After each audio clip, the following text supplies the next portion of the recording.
Bismillahirrahmanirrahim.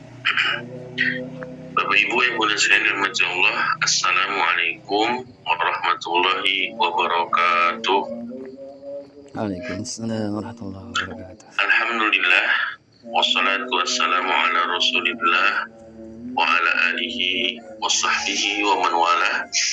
Asyhadu an la ilaha illallah wahdahu la syarikalah wa asyhadu anna Muhammadan abduhu wa rasuluhu la nabiyya ba'dah.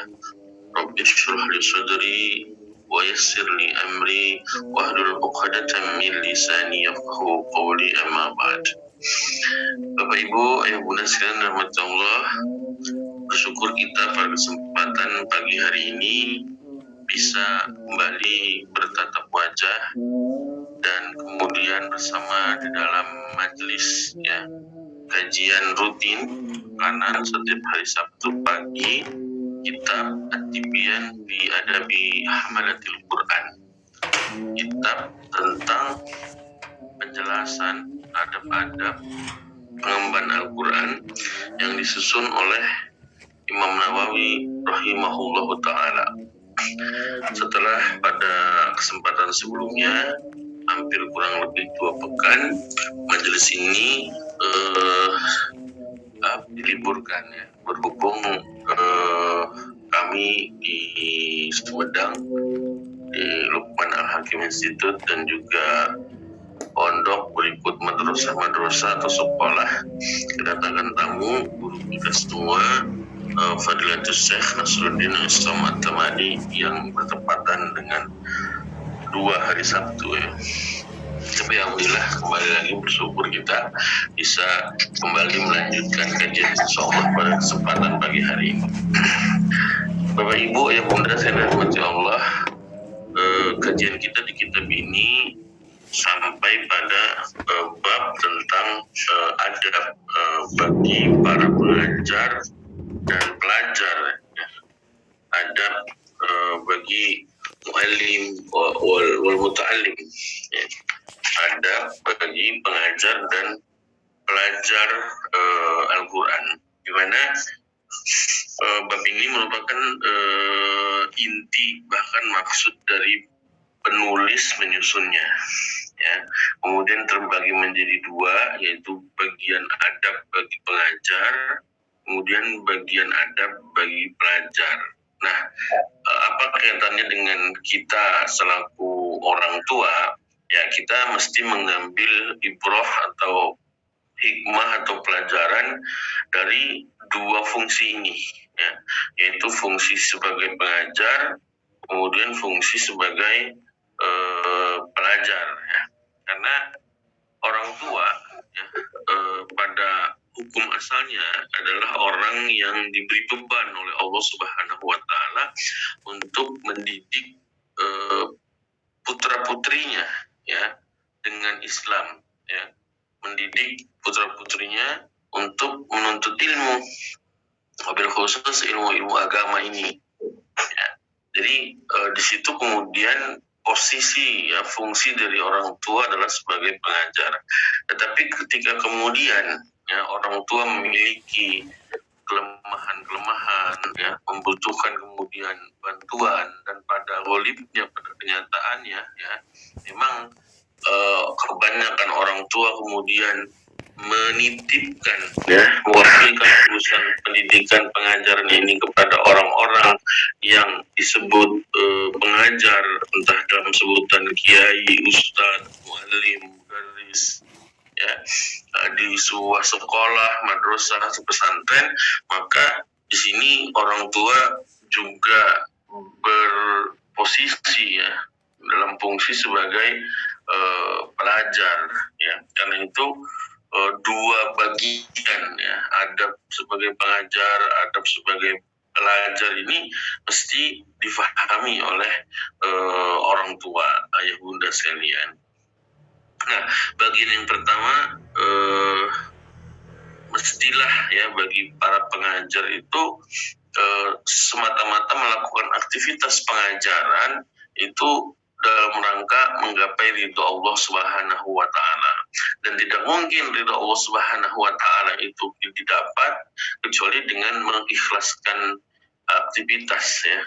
Lillahi ta'ala, artinya aktivitas mengajar itu ditujukan kepada Allah Subhanahu wa taala, tidak ada tujuan lain selainnya. Kaitannya dengan orang tua ya, ketika orang tua kemudian menitipkan putra putrinya ke sebuah madrasah, sekolah ataupun pesantren ya untuk kemudian menuntut ilmu agama, maka itu semua dalam rangka menggapai ridho Allah Subhanahu wa taala ya, tidak kemudian dibumbui dengan yang lain ya. Nah, kemudian di bagian yang kedua ya, ini adalah bahwasanya mengajar itu tidak dimaksudkan untuk menjadi sarana untuk kepentingan duniawi ya, baik berupa itu sebutan ya, misalnya anak kita menjadi seorang yang disebut hafiz, mukri ya, atau disebut kiai, disebut ulama ya, kemudian berlimpah harta dan pujian dan banyak kemudahan yang merupakan tujuan-tujuan dunia. Nah, hal itu harus dihindari bagi para pengajar ketika pengajar dalam hal ini juga orang tua ya. Jangan sampai kemudian tujuan-tujuan itu ada di benak bahkan menjadi tujuan asli sebenarnya ya, dari ketika menitipkan putra putrinya di sebuah sekolah, madrasah atau pesantren. Nah, itu masih dalam pembahasan itu ya. Akan melanjutkan pembahasannya di bagian yang kedua ini, yaitu bagaimana kemudian seorang pengajar, dalam hal ini juga orang tua, harus menghindarkan mendidik anak-anaknya itu dengan tujuan-tujuan yang bersifat duniawi. Baik, Wa'an Abi Hurairah radhiyallahu anhu qala, dari Abu Hurairah radhiyallahu anhu, ya semoga Allah meridhoinya, berkata, qala Rasulullah sallallahu alaihi wasallam, Rasulullah sallallahu alaihi wasallam bersabda, man ta'allama ilman mimma yubtagha bihi wajhullah ta'ala, barang siapa yang mempelajari sebuah ilmu, katakanlah barang siapa yang menuntut ilmu mimma yubtagha bihi wajhullah ta'ala, di mana itu semua diharuskan diniatkan untuk melihat wajah Allah, maksudnya ditujukan kepada Allah, la yata'allamuhu illa liyusiba bihi aradan min aradid dunya ya. Akan tetapi dia tidaklah mempelajari itu kecuali untuk mendapatkan sedikit, bahkan salah satu dari tujuan-tujuan duniawi. Maka apa kata Rasulullah, lam yajidi arfal jannah yaumal qiyamah, maka orang ini tidak akan mencium wanginya surga di hari kiamat nanti. Ya, ini berarti suatu kecaman dari Rasulullah Shallallahu Alaihi Wasallam, bahwasanya orang orang yang menuntut ilmu tapi salah niat ya, di mana niat itu untuk tujuan-tujuan yang bersifat duniawi, maka dia kelak ya tidak akan mendapatkan mencium baunya surga. Apa maksudnya ya? Rawahu Abu Dawud, diriwayatkan oleh Imam Abu Dawud biisnadin sahih, dengan sanad yang sahih, wa misluhu ahadits katsirah, dan hadis-hadis seperti ini jumlahnya sangat banyak sekali. Nah, apa maksudnya? Wa an Anas wa Huzaifah wa Ka'ab bin Malik radhiyallahu anhum, dari Anas dan Hudzaifah dan Ka'ab bin Malik, semoga Allah meridhai mereka, anna bahwasanya anna Rasulullah sallallahu alaihi wasallam bahwasanya Rasulullah sallallahu alaihi wasallam bersabda, "Man talabal ilmi liyumariya bihi sufaha." Barang siapa yang menuntut ilmu ya, dengan maksud untuk menyamai ya agar bisa berdiskusi dengan orang-orang bodoh, au yukasiru bihil ulama, atau berbangga-bangga ya di hadapan para ulama, bahkan dia menjadi bagian barisan ulama dan berbangga-bangga, au yasrifa bihi wujuhan nas ilaih, atau kemudian memalingkan perhatian orang-orang banyak kepada dirinya, mendapatkan perhatian, fal yatabawwa maqadahu minan nar. Maka Allah telah mempersiapkan baginya tempat duduk kursi ya, bangku di neraka. Rawahu Tirmizi min riwayat Ka'ab bin Malik. Qala adkhaluhu Allahun nar. Ini diriwayatkan Imam Tirmizi dan dari riwayat Ka'ab bin Malik. Maksudnya adalah Allah memasukkannya ke dalam neraka. Jadi kalimat tidak mencium bau surga, wanginya surga, Allah menyiapkan tempat atau kursi di neraka, itu maksudnya adalah Allah akan memasukkan orang-orang ya penuntut ilmu seperti ini yang niatnya itu bukan untuk Allah Subhanahu wa taala, tetapi untuk kepentingan duniawi, itu dimasukkan oleh Allah ke dalam neraka. Nauzubillahi minan nar. Jadi di satu sisi di awal ya kan ya, Imam Nawawi rahimahullah taala mengingatkan kita untuk mendidik anak-anak kita ini hanya untuk mendapat ridho Allah Subhanahu wa taala. Kemudian yang kedua, menghindarkan dari tujuan-tujuan duniawi ya gelar-gelar, kemudian materi ya, popularitas dan sebagainya ya. Tetapi memang tidak ada hubungannya dengan itu semua ya. Tidak ada hubungan dengan itu semua. Memang betul-betul ditujukan untuk menggapai ridho Allah Subhanahu wa taala dengan penuh keikhlasan, kemudian menjauhkan dari kepentingan duniawi. Itu kemudian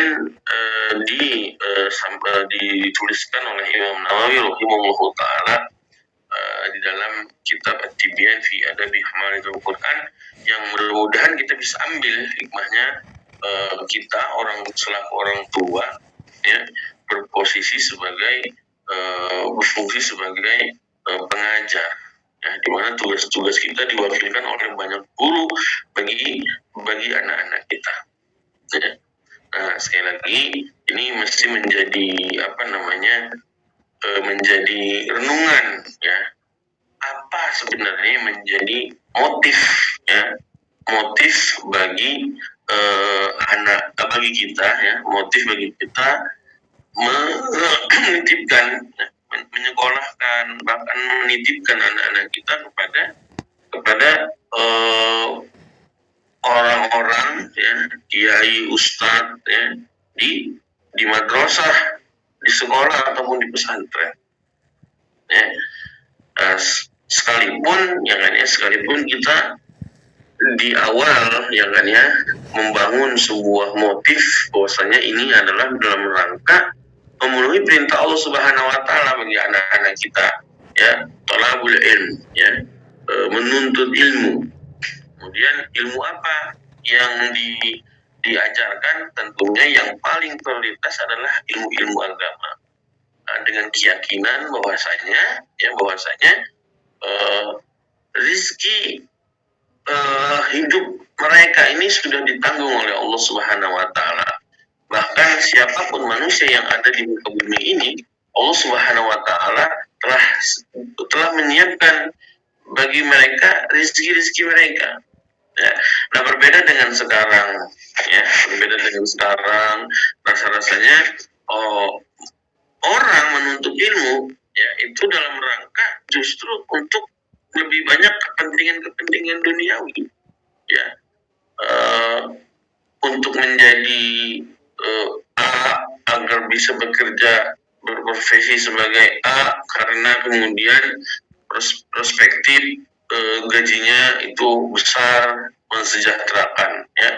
Di tengah-tengah kita ada sebuah pandangan low education, low salary, low income, gitu ya.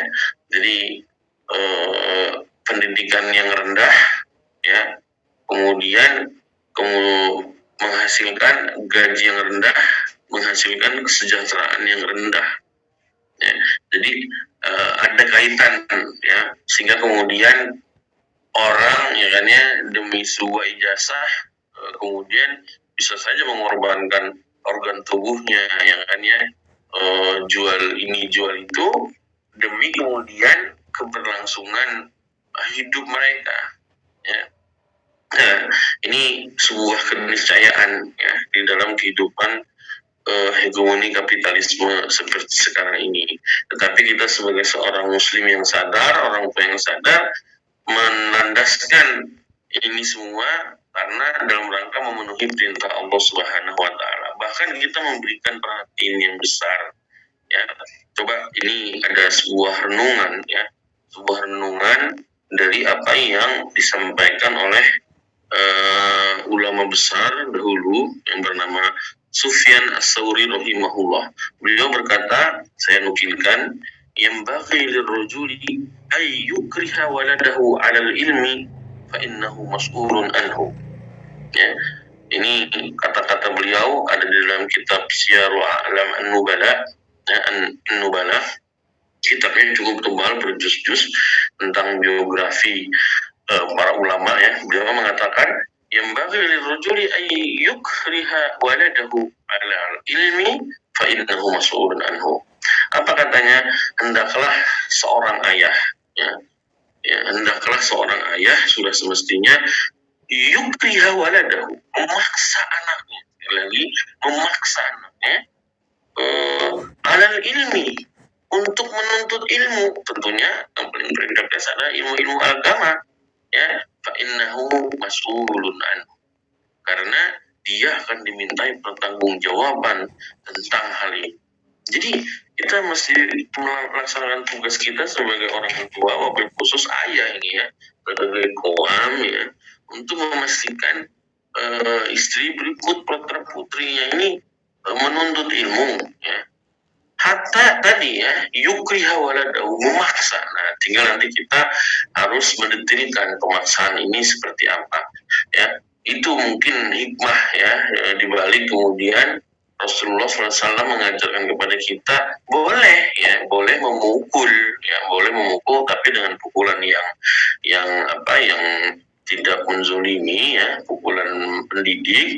Boleh memukul putra putri kita yang usianya lebih dari 10 tahun ketika mereka tidak mau menunaikan sholat, ya, tidak mau membangkang, ya,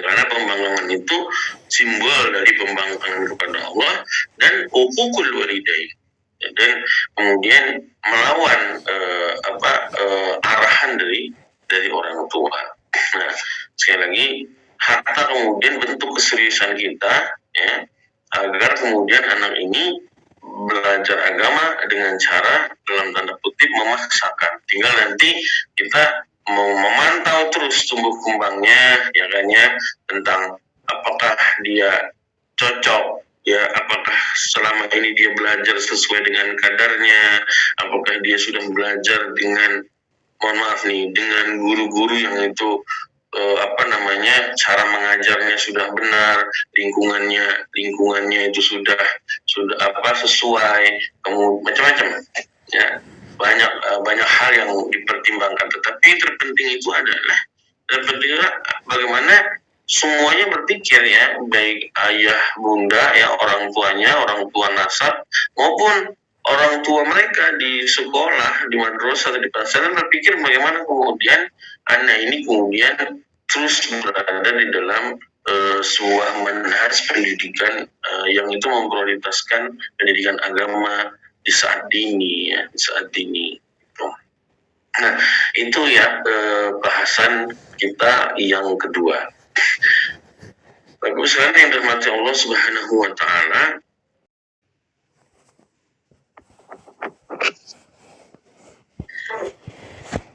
Kita lanjutkan ke fasal atau pembahasan selanjutnya. Wal yahzar kullal hazar. Jadi berhati-hatilah, waspadailah. Man qasduhu at-takabbur bi kasratil mustaghilina alaih. Ya. Mustaghilina alaih. Terhadap tujuan-tujuan yang membawa kepada kesombongan akibat kita tersibukkan dengan Al-Quran.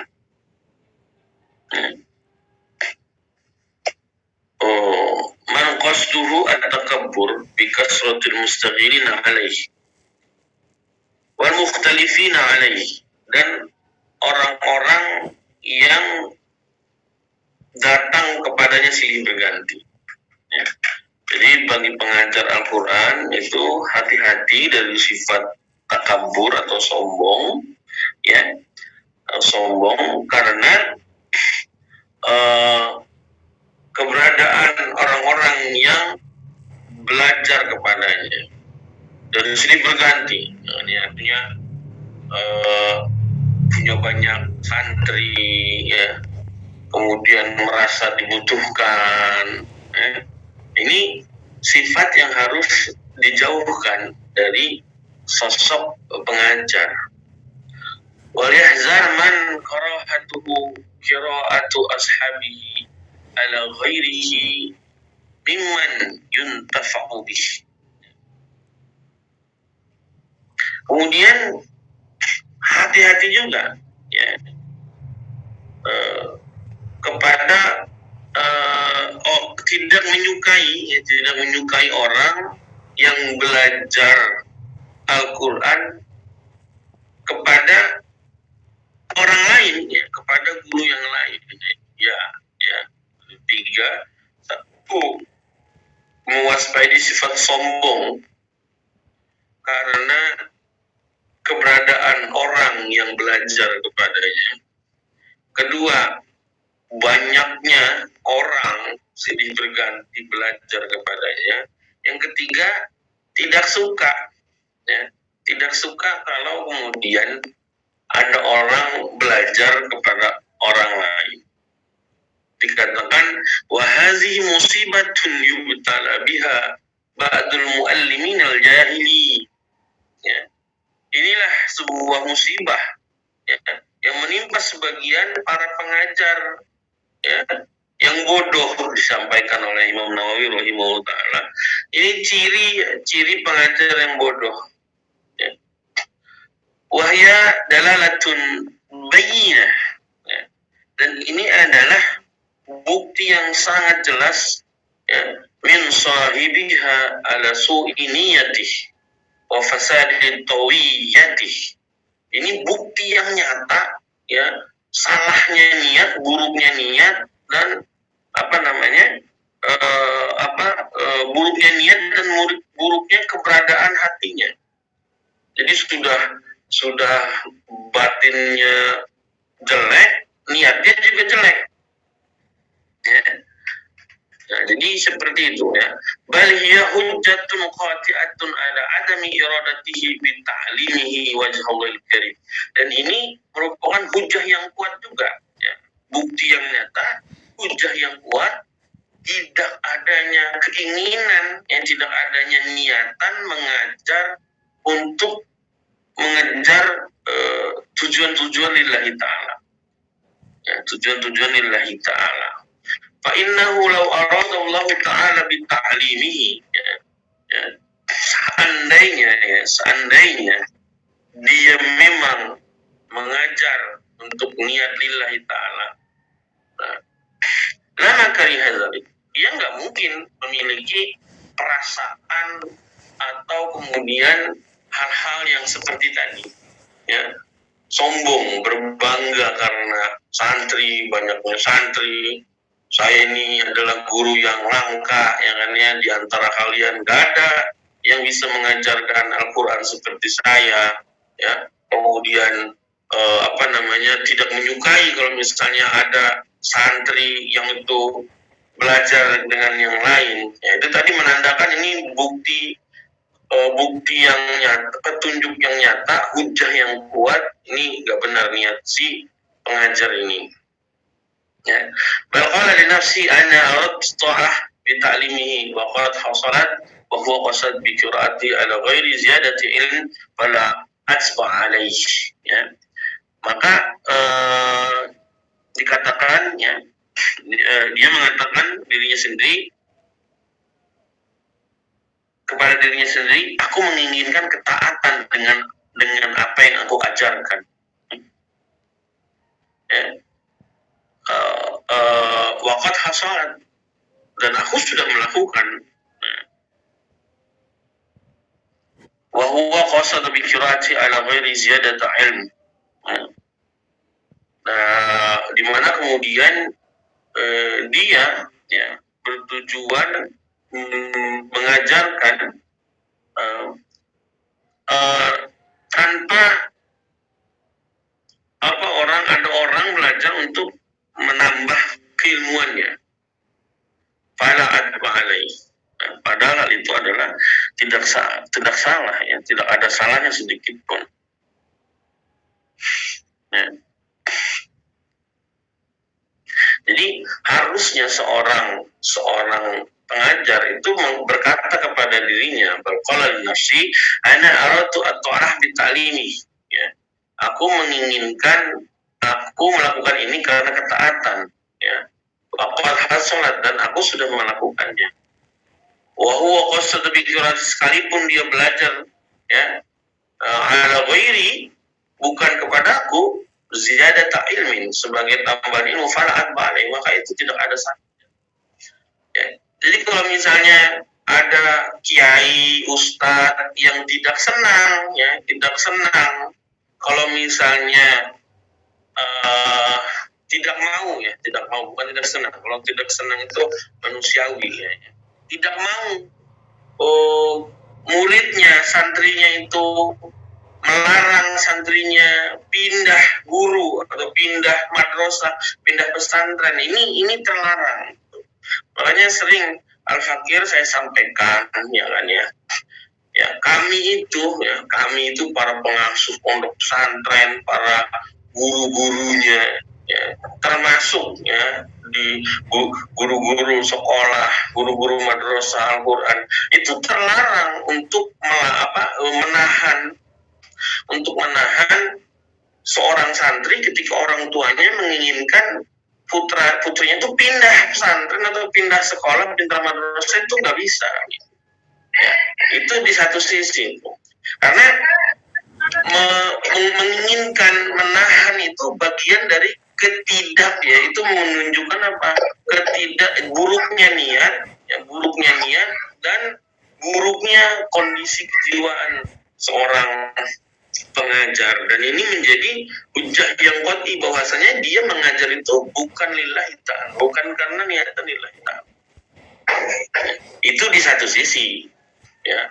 Di sisi yang lain, nah, ini hubungan pengajar, ya, kiai, ustadz dan sebagainya dengan orang tua, nasab, ya, itu kan seperti layaknya suami istri, mestinya ya silakan Anda memindahkan anak-anak ini dari sekolah ini, dari madrasah ini, dari pesantren ini, ya. Tetapi memutuskan untuk dipindahkan itu mestinya, ya, harus dibicarakan terlebih dahulu, ya. Bukan kemudian bulan depan kita mau ketemu sama Pak Kiai ingin menyampaikan bahwasanya kita akan memindahkan putra-putri kita. Bukan begitu. Ya. Harusnya dibicarakan dulu dengan pak kiainya atau dengan guru-gurunya, karena mereka lah orang tua anak-anak kita selama ini yang tahu betul tumbuh kembang pendidikan anak-anak ini, tumbuh kembang keilmuannya, tumbuh kembang amal soleh mereka, karena mereka sehari-hari tidak lepas dari perhatian guru-guru mereka. Ya, kita bicarakan bagaimana Pak Kiai yang ada rasa-rasanya kayaknya anak saya tidak cocok begini. Bagaimana tanggapan Pak Kiai? Mungkin Pak Kiai bilang iya, saya lihat juga seperti itu. Mungkin dia membutuhkan guru yang lain. Mungkin dia tidak cocok di pesantren ini. Nah itu baru kemudian ya dicarikan tempat belajar yang lain, guru yang lain, pondok yang lain dan sebagainya.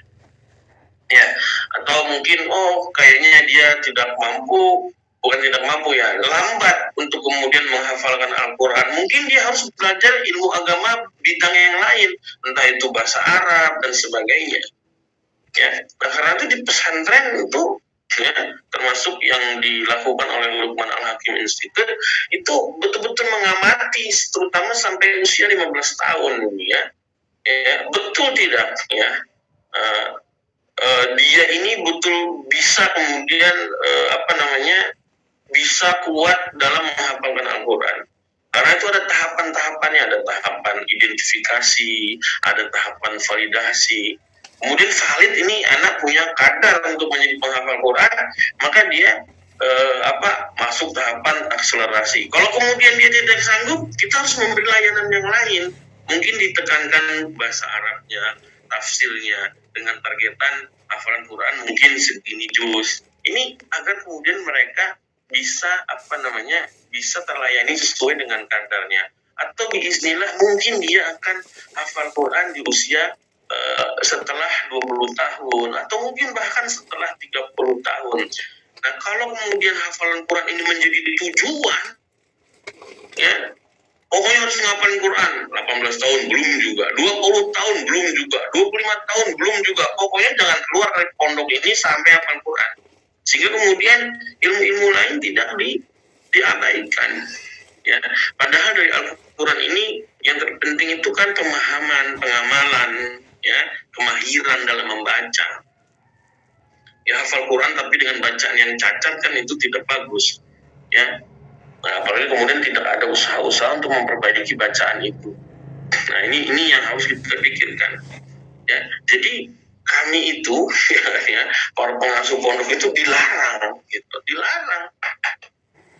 Jadi kalau ada misalnya kiai ustadz ngotot jangan pindah, pokoknya di sini aja, nah, itu berarti menandakan kiai itu ustadz itu tidak beradab kalau bahasa Imam Nawawi rahimahullah. Kenapa? Karena penting dalalatun bayyinah, sebuah petunjuk yang jelas. Berarti si kiai ini, ya, si ustadz ini itu niatnya buruk. Kemudian kondisi kejiwaannya itu buruk. Bahkan hujah yang jelas, yang nyata. Ini nggak ada niatan lillahi ta'ala kayaknya ngajar anak saya ini. Ya. Nah, sifat itu bisa turun nanti kepada para santri. Ya. Silakan keluar dari pondok ini, pindah dari pondok ini, tapi jangan masuk ke pondok itu. Ya, nah itu juga nggak boleh seperti itu. Karena itu menandakan ya dalalatun bayyinah. Ya, padahal tujuan-tujuan bersifat mardhatillah, ya, tujuan-tujuan bersifat mardhatillah dengan mengikhlaskan diri dalam mengajar, kemudian juga menjauhkan diri dari niatan-niatan atau tujuan-tujuan dunia, itu sesuatu yang menjadi dasar, ya, menjadi basis dari dilakukannya aktivitas mengajar, fondasi dalam beraktivitas dalam mengajar. Nah, apa kemudian relasinya, hubungan kita nih orang tua nih ketika ingin mencari sekolah madrasah atau pesantren, cari kiai ustadz yang dia itu beradab, artinya dia memang niatnya ini lillahi ta'ala. Ya, niatnya ini lillahi ta'ala. Kalau kemudian menemukan kiai-kiai seperti ini, ustadz-ustadz seperti ini, maka rasa-rasanya kita harus jauhkan anak kita dari kiai atau ustadz seperti ini. Ya. Sebelum kita berbicara tentang ustadznya mahir, kiainya jago, paham betul, sebelum itu, ya, itu urusan selanjutnya. Urusan yang paling penting ini niatnya lillahi ta'ala atau tidak. Ya, seperti istri saja ya, dia menjalankan tugas-tugasnya sebagai istri itu dia atas dasar keikhlasan kepada Allah Subhanahu wa taala atau tidak. Karena ini adalah modal utama. Ya. Itu kenapa para ulama-ulama terdahulu yang ini menulis kitab-kitab tentang adab. Ya. Karena mereka merasa memiliki santri-santri, ya, murid-murid yang itu mungkin kurang adab bahkan tidak beradab, ya. Sehingga mereka menuliskan hal-hal penting ketika menuntut ilmu, yaitu adab-adab dalam menuntut ilmu, ya. Kalau kemudian dibiarkan, ya kan, ya, jadilah kemudian lingkaran menuntut ilmu itu sesuatu yang jauh dari ridho Allah Subhanahu wa taala. Maka lillahi baki. Segala sesuatu yang itu diniatkan lillahi ta'ala, maka dia insya Allah akan kekal pahalanya, ya. Jadi ini waspada, ya, bagi orang tua, ya, ketika kemudian ingin memasukkan putra putrinya ke dalam sebuah madrasah, sekolah atau pesantren. Jadi kita harus betul-betul tahu ini orangnya betul-betul tulus atau tidak.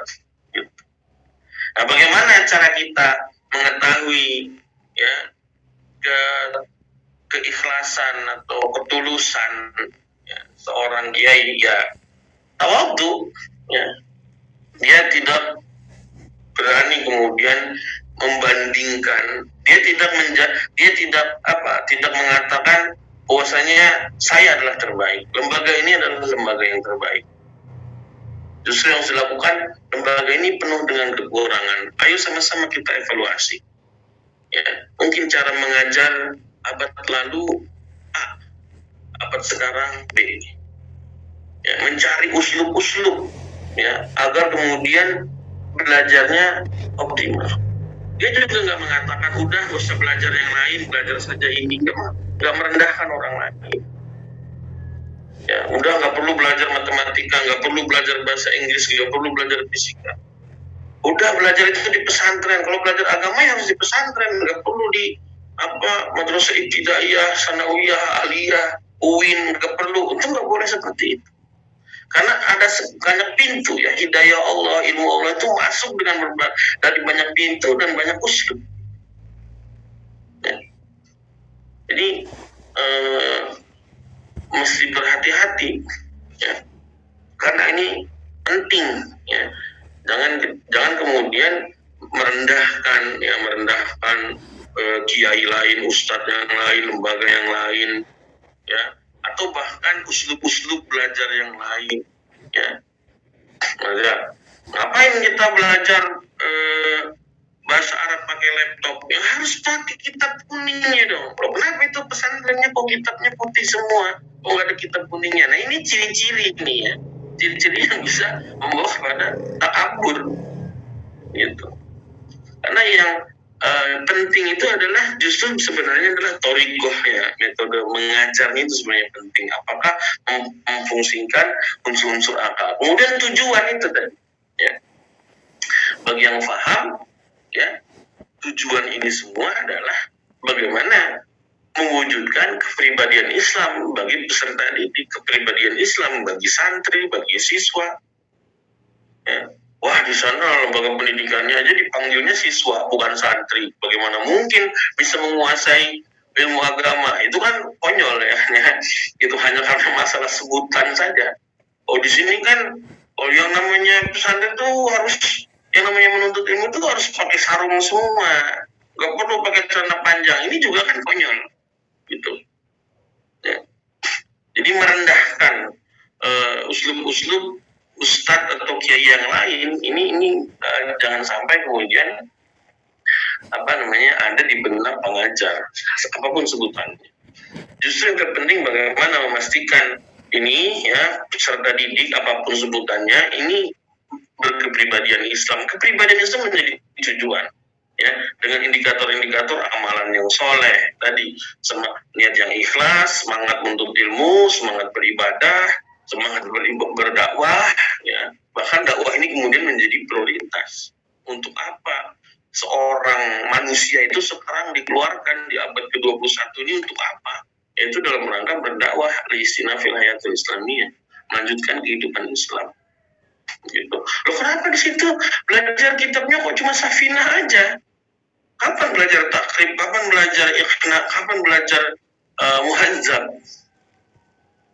Ya kalau kita pelajari itu semua, kapan kita belajar bagaimana cara berekonomi, bagaimana sistem ekonomi, bagaimana sistem pemerintahan, bagaimana sistem pergaulan, bagaimana dengan usul fikih, ya, bagaimana pandangan Islam terhadap pemikiran-pemikiran yang di luar Islam, apa salahnya, seperti apa epistemologinya, bagaimana aksinya.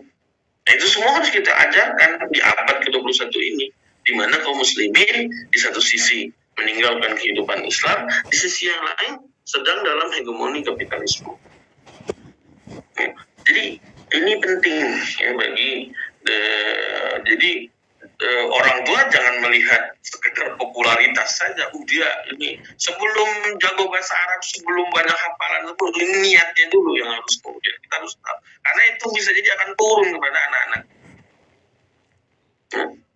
Dia akan menduplikasi. Ya. Maka disampaikan oleh Imam Ta'ala, ini kita hati-hati ya, maksudnya kalau kita orang tua wal yahzar kullal hazar ayyuhal auliyaul umur ya kan ya, seolah-olah Imam Nawawi mengatakan berhati-hatilah wahai orang tua ya kan ya, kepada pengajar yang apa qasduhu takabbur bi kasratil mustaghilin alaih dan seterusnya. Saya pikir seperti itu untuk kesempatan pagi hari ini ya, silakan mungkin akan ada diskusi ya yang mungkin bisa kita bahas bersama-sama. Tafadhal Mas Guru. Assalamualaikum warahmatullahi wabarakatuh. Waalaikumsalam warahmatullahi wabarakatuh. Salam takzim Gey dari kota kecil ada di bagian timur Garut. Oh ya, kemarin baru dari sana saya. Mohon maaf tidak mampir ya. Padahal di sini sudah disiapin ada pohon cabai, ada pohon apa Ustaz. Ya, teman-teman. Alhamdulillah Garut baru diguyur hujan, mudah-mudahan berkah. Alhamdulillah. Apa nih, walaupun menyimaknya agak sebagian, tapi insya Allah bisa inti daripada itu insya Allah. Yang menjadi pertanyaan Pak Akir adalah yang acap kali betul ya kalau seakan-akan begini antara sains, teknologi dan agama itu seakan-akan harus dipisah. Nah, lalu kami sebagai orang tua di suatu sisi menghadapi era globalisasi yang seperti ini tentunya adalah harus menjadi orang tua yang cermat ya. Kadang-kadang di keluarga itu berpatokan anak itu harus jauh jadi gadget. Anak itu nggak boleh sama sekali pegang gadget dan lain sebagainya. Tapi munculnya opini yang baik atau yang buruk itu sekarang lewat media gitu. Nah, pengaturannya itu Kiai. Pengaturannya itu atau membalancekan ya antara ilmu agama dengan sains teknologi itu bagaimana Kiai? Mohon arahannya untuk hal ini. Apakah misalnya harus tok saja kayak seperti tadi misalnya udah belajar agama saja, nanti sains dan juga teknologi juga akan pintar dengan sendirinya. Itu saja barangkali Kiai. Afwan dan syukron atas jawabannya. Assalamualaikum warahmatullahi wabarakatuh. Baik, kita coba sama-sama ini ya Jadi Al-Fakir berpikir seperti ini. Jadi kalau merujuk dalam kitab Ta'lim Ta'lim kan begini. Ilmu apa sih yang wajib? Jawabannya ilmu hal, ilmu keadaan, ilmu kondisi, ilmu ketika kita ingin beraktivitas atau berperilaku. Ketika kita ingin sholat, kita harus tahu ilmu tentang sholat. Bahkan sebelumnya kita harus suci, kita harus tahu ilmu cara bersuci atau taharah itu. Nah, jadi kita melihat sekarang tumbuh kembang anak-anak kita, ya, di mana anak-anak kita ini mesti menuntut ilmu. Nah, hadir ke kita nih, ilmu itu ternyata dengan banyak masuk dengan banyak bahasa, ya, dengan banyak bahasa. Nomor satu tentunya ilmu agama, ini penting ya. Dari ilmu agama ini yang terpenting ini adalah adab, yaitu praktek beragama, ya. Ini didahulukan. Adapun bagaimana pendalilan dan sebagainya, kok itu bisa begini bisa begitu, itu menyusul, ya, bukan berarti enggak ya, tapi menyusul. Ya, ketika memang dia punya kadar untuk bisa mempelajari secara epistemologi. Jadi aksiologinya ya dulu. Anak-anak kecil ini, anak-anak ini sesuai dengan tumbuh kembangnya, sebelum dia balik itu sudah ajak secara aksi, ya, secara praktek dia mempraktekkan agama. Nah, setelah itu ya baru dia belajar alat-alat, bahkan kaidah-kaidah kenapa praktek agamanya seperti ini. Ya, itu secara epistemologinya belakangan, menyusul gitu. Nah, di dalam perkembangannya ilmu itu masuk dalam banyak bahasa, misalnya bahasa Arab, maka Al-Quran misalnya yang berbahasa Arab, maka dia harus belajar baca tulis, ya, Arab, dia harus belajar bahasa Arab. Maka nggak bisa mengatakan udah hafalan Quran saja, nggak perlu belajar bahasa Arab, itu nggak boleh. Ya. Udah hafalan Quran saja, gak usah belajar hukum fikih itu juga nggak boleh, ya, karena wajib itu karena kondisi, ya, karena kondisi hal tadi.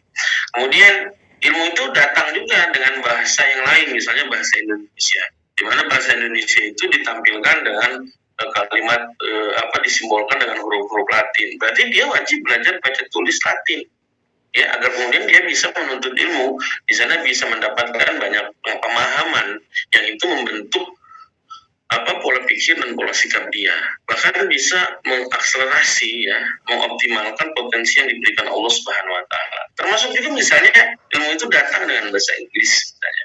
Ya, nah di sini kita tinggal mengatur, seorang desainer kurikulum itu harus mengatur sesuai dengan tumbuh kembang. Ya, kapan dia harus belajar baca tulis, kapan dia harus belajar bahasa Arab, kapan dia harus belajar bahasa Inggris, terus kapan dia harus dipertimbangkan, ya, kadar dia, ya. Nah, bagaimana kemudian dengan gadget? Ya, gadget itu kan salah satu pintu masuk ke sesuatu yang bisa diindera, ya, entah itu bahasa tulis, bahasa lisan, bahkan dengan audiovisual, gambar gitu. Nah, hukum asalnya kan sah-sah saja. Tinggal kemudian bagaimana dampaknya. Ya, karena ternyata permasalahan dengan gadget itu sebenarnya permasalahan penyimpangan, ya. Apa itu, ada adiksi, ada faktor adiksi. Ya, bermain game itu boleh, tapi ketika menjadi ada adiksinya, ya, maksud saya game-game yang itu bersih dari hal-hal yang kotor, ya, itu hukum asalnya kan boleh, tetapi kemudian menjadi berbahaya ketika itu game-game yang kotor, kemudian adiksi, ya, dan sebagainya, itu bisa membuat kontradiksi antara misalnya pembelajaran dan pembiasaan yang diberikan sekolah atau pesantren dengan rumah. Karena bisa jadi pesantren madrasah misalnya melarang penggunaan HP sehari-hari. Ini mereka menggunakannya di rumah, ya. Kemudian di rumah mengatakan, Ustaz, Kiai, ini kenapa anak saya kok kecanduan HP? Loh, nah itu dia kenapa, ya? Karena kita di pesantren kan nggak pakai HP, kan di madrasah nggak pakai HP. Kok bisa di rumah kecanduan? Nah, di sini ada peran orang tua komunikasi dengan pihak pondok. Di pondok pasti, ya, kan, yang mengarahkan agar mereka menggunakan punya regulasi lah, ya, punya regulasi, khususnya tidak ingin kemudian mengakses dari gadget itu hal-hal yang hal-hal yang berbahaya. Ya, kita pernah mengadakan parenting khusus tentang ini. Dan kemarin itu di Lukman Al-Hakim Institute bisa jadi dalam waktu dekat kita akan ada parenting khusus lagi ya tentang gadget ini ya. Karena ini penting ya. Apapun misalnya pesantren atau sekolah membolehkan membawa HP misalnya, itu pasti dengan dengan pengawasan ketat dan hanya dipakai untuk pembelajaran. Karena kita juga menginginkan anak-anak kita ini mutabaah karena salah satu kewajiban kita kaum muslimin ini kan mutabaah pada kondisi umat. Nah, itu mesti dibangun di karakterisasi sejak dini gitu. Jadi kembali ya, kita mesti bijak melihat satu hal apa ya. Contoh lagi misalnya mereka akan berjual beli ya, maka kita harus mengajarkan mereka berhitung ya, matematika, logika ya. Nah, bagaimana dengan sains? Sains ini khas saja ya, sesuai dengan kebutuhan. Apakah seorang penghafal Al-Quran harus kemudian belajar sains? Kalau menurut saya pasti ya. Nah, tinggal sains itu seperti apa? Sains itu satu, dia merupakan sebuah proses. Kedua, dia merupakan sebuah produk. Ketiga, dia merupakan sebuah nilai. Ya. Proses, produk, nilai. Nah, dari tiga unsur sains ini kira-kira bagian mana bagi santri penghafal Quran, santri pembelajar bahasa Arab?